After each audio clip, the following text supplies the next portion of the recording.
Welcome back to another Space Dojo tutorial. I'm Josh Owens, and we're going to dive into Prettier.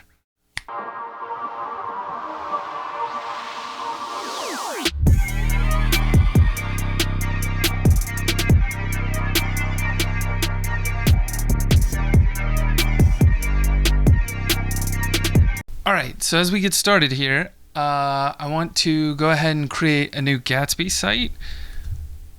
So we'll just do Gatsby new, and then we're going to call it smarthome.life.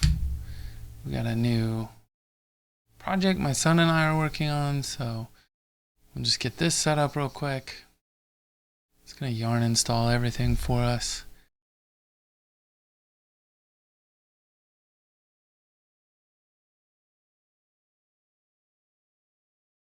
So now that we have that, let's make sure it starts up. Yarn develop. Gotta go into the folder. Yarn develop.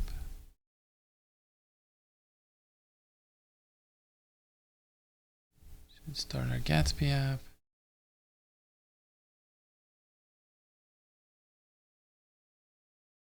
Okay, so that's what we're looking for. So now we will yarn add Prettier, and then we'll give it dev, and then we want the exact version.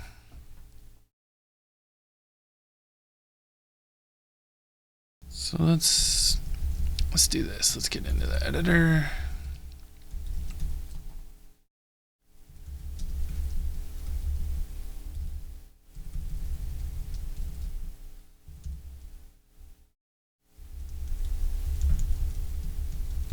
Get rid of these comments.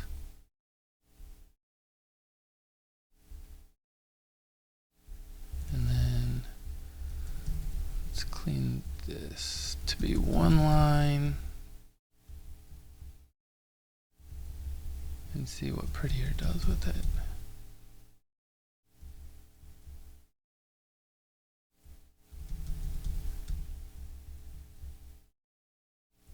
Looks like we've already gone past 80 characters.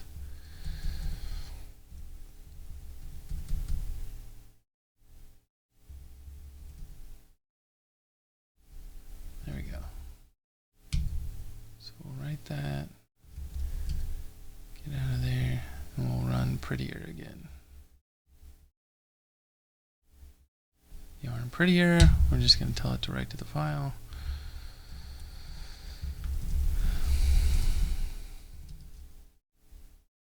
And so you can see it's converted that div right back to where it started. So it's optimizing for readability. You can see it added the trailing comma back after padding top. Very, very simple thing to do. And what I would recommend, and what I usually do for a lot of my projects, is I add yarn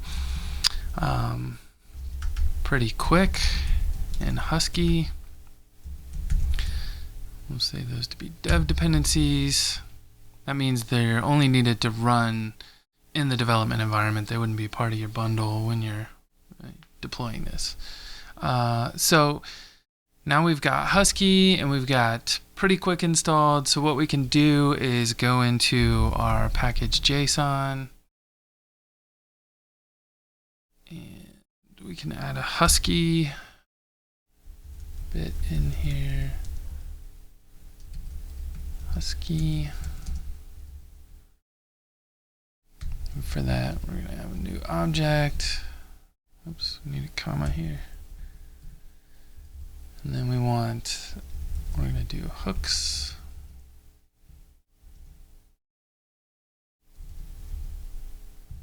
And I'm going to copy paste the rest of this, but essentially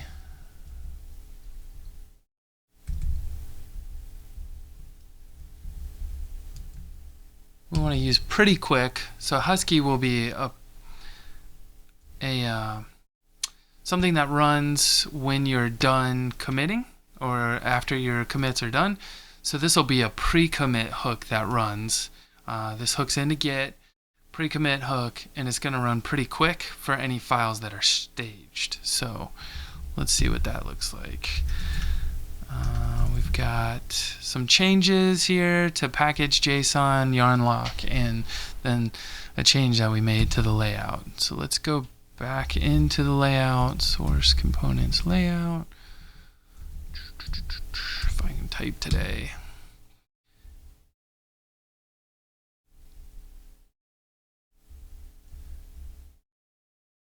We'll just do something easy, like we'll get rid of that trailing comma. And this already comes with, like when you do a Gatsby site, it comes with a Prettier RC. So if we look here, we're getting end of line, false for semicolons, single quotes are false, tab width is 2, and trailing comma should be the ES5, right? So that's the thing that we actually want to see work. So let's add all this stuff.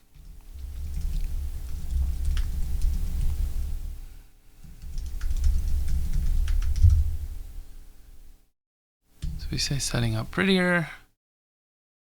And you can see it ran our pre-commit hook. It found change files, one change file, source components layout, and then it fixed it, and then everything is awesome. So if we look at source components layout again, we can see it put that trailing comma back right there as part of the pre-commit hook. So very, very easy way to make sure that you're all on the same page. Again, there's just like a Prettier RC that you can check in here. You can get Prettier to work with ESLint. Maybe we'll do that with a later video. But this is like no-brainer stuff that you should be doing if you're part of a team, or even if you're not part of a team. If you're working solo, it just makes you adhere to standards. It kind of makes it a no-brainer. You don't have to think about it. Like, this is the stuff that as developers we shouldn't care about. And you know, maybe your editor does it for you, but this kind of enforces that everyone's going to get these standards applied, especially when you use Husky and pretty quick. So highly recommended. Thanks for watching, and stay tuned for the next tutorial.